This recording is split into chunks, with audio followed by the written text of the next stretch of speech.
Straight to the panel. James Macpherson of the Late Debate here on Sky News at 10 p.m. and Di Lee, the federal MP for the Western Sydney seat of Fowler. Di, I want to start with you because this show has really prompted something, a thought with me.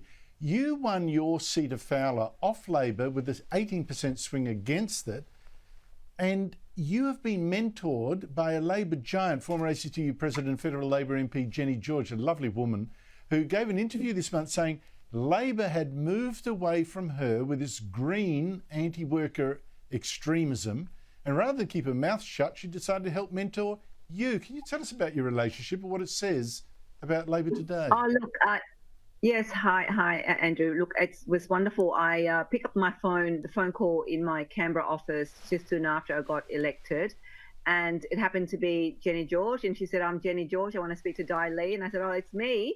And she goes, "Oh my God, you picked up the phone," and she said, "Do you know who I am?" I said, "Of course I know who you are." And I said, "Oh my gosh," she goes, "You know who I am?" I said, "Yes."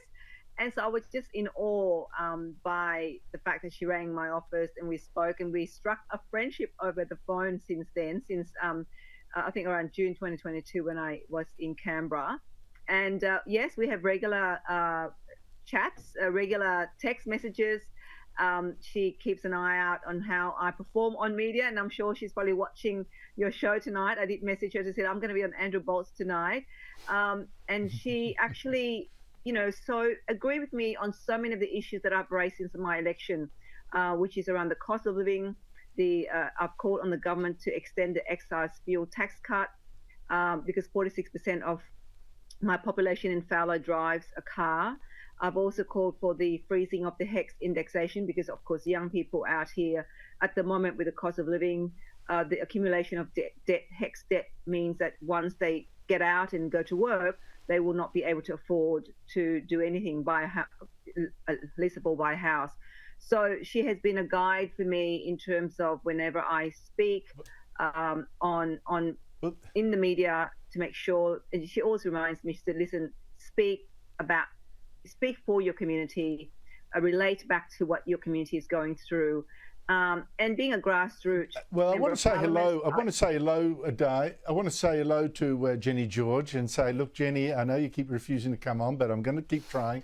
But James, what interests me about this is that Jenny George has been writing letters to the Australian for a while, very good letters, pointing out that Labor's green religion, it's just destroying traditional Labor jobs in some seats. And the idea that this green revolution is going to, employ all these people it just isn't true. What do you think that her frustration with Labor, stopping paying her Labor dues, says about the party? Well, one of the biggest problems is that for a party established to represent working people, it's astonishing how few people in the Labor Party have actually worked real jobs. You've got a lot of full-time professional political staffers, union hacks who then went straight into Parliament, and so they're steeped in ideology but lacking in real-world experience, and it shows in their policies, whether it's their energy policy, which affects people in the blue-collar areas who can't afford higher power bills, such as those in the inner city perhaps can, whether it's immigration, because immigrants typically don't live in inner city suburbs, they go out into the outer suburbs and the regions, whether it's their attack on the Christian schooling, whether it's Labor's disdain for Australia Day and patriotism. Labor seems more intent on holding off Greens from winning inner city seats than they do representing blue collar people. So I can well understand Jenny George's frustration. What I can't understand is why any working class person would still vote for the Labor Party, because clearly they don't represent working class people anymore. Dali, how much of that do you agree with? Look, I definitely think that the Labor Party is really disconnected from the community, the people that they used to represent, people such as Jenny George. And it's really, and I agree with those issues. I mean, electricity prices, as you know, have gone up and continue to rise. And I don't believe for a moment that they said this week it's going to go down. It's not going to go down, and we know that. So I think that their energy policy is really need to address, because the majority of working Australians are not benefiting at all from the policies that the Labor Party is pushing through at the moment in Parliament. It's weird, isn't it, James? It's like it represents a whole new constituency, while the Liberal Party is now increasingly pitching to battlers around the big end of town. Yeah, I mean, you know, the Liberal Party have always been associated with big business, but these days, I mean, if you drive a ute, you're not going to vote for Labor. They're going to push you into an expensive EV that you can't afford.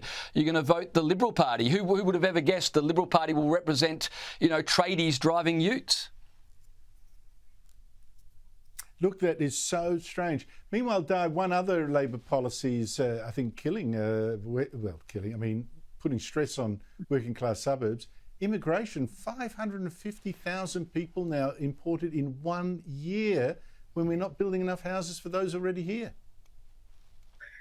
Yeah, look, I think that, I mean, as a refugee, I mean, I believe that, Australia was, the migrants, a lot of migrants built the country, and in my community in particular, 70% of the population are born overseas or have two parents born overseas. So I appreciate the contribution that migrants have made. However, I think government policies have really failed us and failed Australians in the sense that when it comes to availability of housing, availability of infrastructure even. I don't know if you know this, Andrew, but out of the 12,000 refugee settlement over the last 5-6 years into Australia, 10,000 were resettled here in Fowler, which includes Fairfield City Council and Liverpool City Council. 10,000 out of 12,000, and yet there's exactly no infrastructure investment. Our hospital is just That's the point, Daly. That is the point. You can't import that many people. Look, I've got to go. Daly, James Macpherson, thank you so much to you both.